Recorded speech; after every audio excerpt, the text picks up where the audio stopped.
भोगों की तरफ पीठ करके भगवान की खोज में चला, कोई बिरला ही। इस मार्ग में चल भर तुम देव, लक्ष्य पे वो लक्ष्य खुद आपके पास आ जाएगा। आप पहुंच नहीं पाते, आप नहीं पहुंच सकते, आप नहीं पहुंच पाते। वो लक्ष्य खुद आपके पास आ जाता है, इसीलिए उनको करुणा वरुणालय कहा गया है। आप चलो तो उनके लिए तो चलो, आप उनके लिए तो थोड़ा रो, उनके लिए थोड़ा विकल हो। पर फिर प्रश्न आ जाता है, मैंने उनको देखा तो नहीं है। तो जब देखा नहीं, बात नहीं की है, तो फिर रोना कैसे आवे। इसीलिए कहते हैं नाम जप करो। अगर नाम जप है तो आप देख भी लोगे, बातचीत भी कर लोगे, मिल भी लोगे। तीनों बातें भगवान कपिल देव जी ने कहा है। वो मेरी मुख माधुरी का दर्शन करते हैं, मेरे से वार्तालाप करते हैं और मेरे साथ क्रीड़ा करते हैं, खेलते हैं।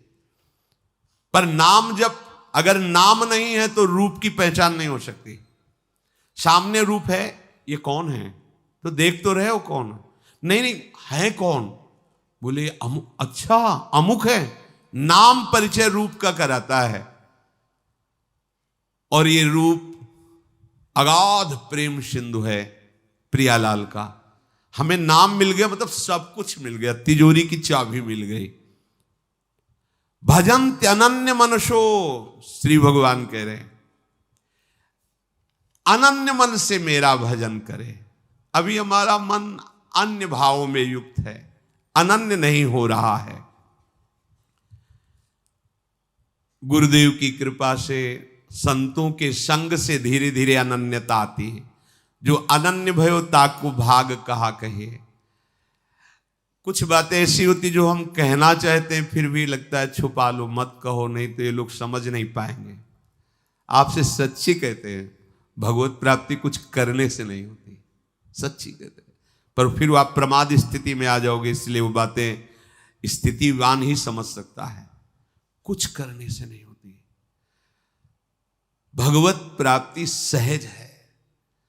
बस जो जो कुछ तुमने अपना मान लिया उसको छोड़ दो, बस इसीलिए साधना कराई जा रही। नहीं, सच्ची कहते हैं, सच्ची कहते हैं। जो भी किया जा रहा है सब प्रकृति के अंतर्गत है और आदि अंत वाला है। आप देख लो, जो भी किया जा रहा है, क्या आदि अंत वाली क्रियाओं से अनंत को प्राप्त किया जा सकता है? क्या अनित्य शरीर की अनित्य क्रियाओं से नित्य तत्व को प्राप्त किया जा सकता है? नहीं। इसीलिए हम कह रहे हैं कि हम छुपा करके, इसीलिए कि आप फिर कहोगे फिर ये करो ये करो ये करो, ऐसा आप आदेश करते हो क्योंकि आप असत धारणा से युक्त हो, असत क्रियाओं से युक्त हो, असत शरीर में अहम किए हो। नहीं तो जिस समय गुरु कृपा से बात हटती है तो सच्ची मानो रोम रोम भगवत स्वरूप है। अंतःकरण में केवल प्रियालाल स्फुरित हो रहे हैं। कोई संकल्प, कोई विकल्प उस उपासक के रह ही नहीं जाता जिसकी शरणागति पक्की हो गई, अर्थात अहम समर्पित हो गया। अब वो कुछ ऐसा है कि शब्दों से उसको हम नहीं बता सकते, इसीलिए लगता है कि अगर कहीं हम उसको बताने की कोशिश की तो ये लोग प्रमाद न कर लें कि भाई कुछ करने से होता। अगर आप अभी कुछ नहीं करोगे तो असाधन करने लगोगे, पाप आचरण करने लगोगे, क्योंकि आपके मन की सामर्थ्य नहीं है कि वो बिना किए रुक जाए। और एक स्थिति ऐसी आती जैसे घड़ी का सेल है, चलो जो जहां सुई वहीं ठप, सच्ची ऐसी। तब लगता है कि ये स्थिति तो केवल लाडली जी की कृपा से आई, क्योंकि साधन से कभी वो नहीं देखा। वो यही हृदय ना, वो साधन से नहीं देखा, कभी नहीं देखा। वो प्रयास था, लेकिन जब वस्तु आई तो हमारे प्रयास से नहीं समझ में आई, कृपा से समझ में आई। इसलिए स्पष्ट कहते हैं किसी क्रिया से भगवत प्राप्ति नहीं है, क्रियाओं के संबंध त्याग से भगवत प्राप्ति है। पक्की बात। पर यह गूढ़ विषय है, इसलिए प्रमाद मत करना। जो कर रहे हो वही आपको क्रिया त्याग की स्थिति में ले जाएगा। पर स्थिति यह है, भाई जी महाराज, आप जो बुलवा रहे हो बोल रहा हूं, जो करवा रहे हो कर रहा हूं, मैं देख रहा हूं कि मैं हूं नहीं, आप ही आप। सच्ची ऐसा ही है, ऐसा ही है। कोई भी त्रिभुवन में ऐसा असाधन नहीं जो भगवत प्राप्ति ना होने दे, और कोई भी त्रिभुवन में ऐसा साधन नहीं जो भगवत प्राप्ति करा सके। ये पहली है, ये पहली है। यदि आपने अपने आप को छोड़ दिया प्रभु के हवाले, छोड़ नहीं पाते। ये जो श्री भगवान के वचन है, भजन्ते अनन्य मनुष्यो, इसका गूढ़ बात हम आपको बता रहे हैं। अपने को पूरा का पूरा प्रभु के हवाले छोड़ देना बड़ा मुश्किल, नहीं छोड़ पाओगे। देखो ना कहां छोड़ पा रहे हो। अब इसी में अभी कह देंगे तो तुम बैठ जाओगे कि न खाना है न पी। हमने कब कहा नहीं खाना? अपने को प्रभु के हवाले कर दो। आज से हमारे शरीर, हमारे मन, हमारे वचन, हमारी चेष्टा और मैं, इसके अधिकारी केवल प्रियाजू हैं। अब जैसा चाहो लाडली, वैसा हम देखेंगे, कहीं भी मैं नहीं हूं। अभ्यास करो इसका, क्योंकि अभी अभ्यास है मैं हूं, इसका अभ्यास करो। ये लाडली जू ने, ये लाडली जू ने करा, ये लाडली जू ने बोला, ये लाडली जू की इच्छा, ये लाडली जू के, तो आप कह सकते हो फिर पापाचरण। इस वृत्ति में पापाचरण होते ही नहीं, क्योंकि पापाचरण होते अहंकार वृत्ति में, देहाभिमान में। ये तो भगवत भाव है, इसमें पापाचरण कहां हो सकते हैं? अगर आपकी शरणागत नहीं, आप केवल बातें बना रहे हो तो होगा, पर झूठा खेले सांचा हो।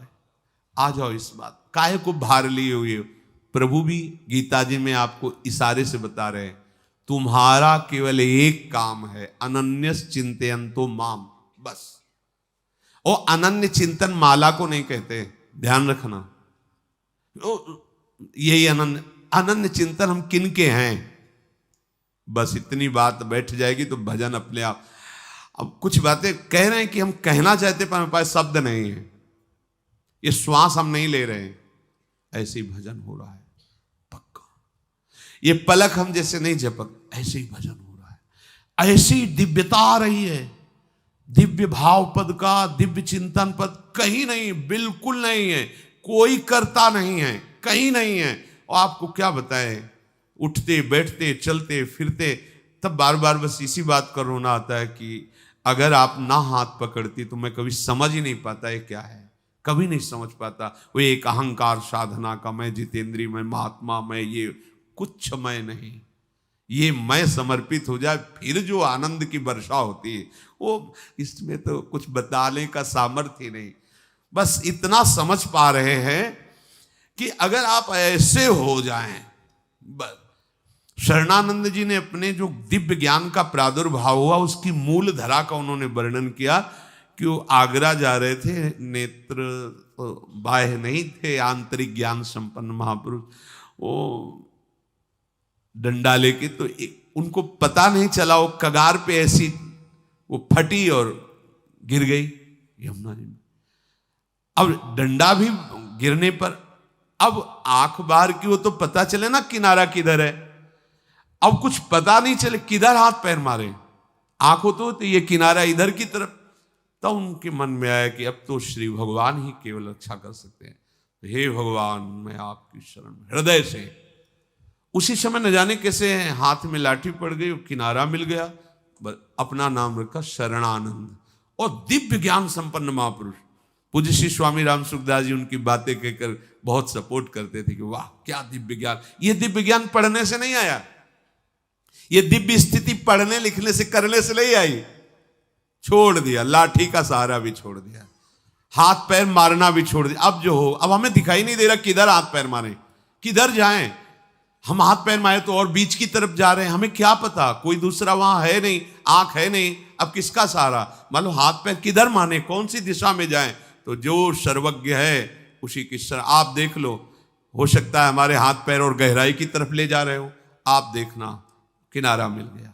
बिल्कुल आपको भव समुद्र से तरने का एकमात्र उपाय, लाठी का भी सहारा छोड़ दो, ऐसे हो जाओ। पर ये ऐसे होना लगता कैसे हो, फिर शुरू करते चलो नाम ऐसा करो, ऐसा नाम जप। भोरी सखी जी कुछ इशारे से वर्णन कर रही, कह रही नाम श्वास दो बिलक चलत हैं, इनको भेद न मोको भावे। श्वासा ही नाम, नाम ही श्वासा, नाम श्वास को भेद मिटाए। ये बात यहां आती है, रोम रोम और रग रग बोले तब कछ स्वाद नाम। आपसे सच्ची कहते हैं कि श्री जी के सहारे हो जाओ। क्योंकि ऐसा अन्न नहीं है इस समय, ऐसा संयोग नहीं है, ऐसा वायुमंडल नहीं है कि हम प्रियालाल की अनन्यता धारण करके भजन में डूब जाएं। एक उपाय है, किसी अन्न की, किसी संग की, किसी भी प्रभाव की ताकत नहीं कि प्रियाजू की कृपा दृष्टि से हमें दूर ले जाए।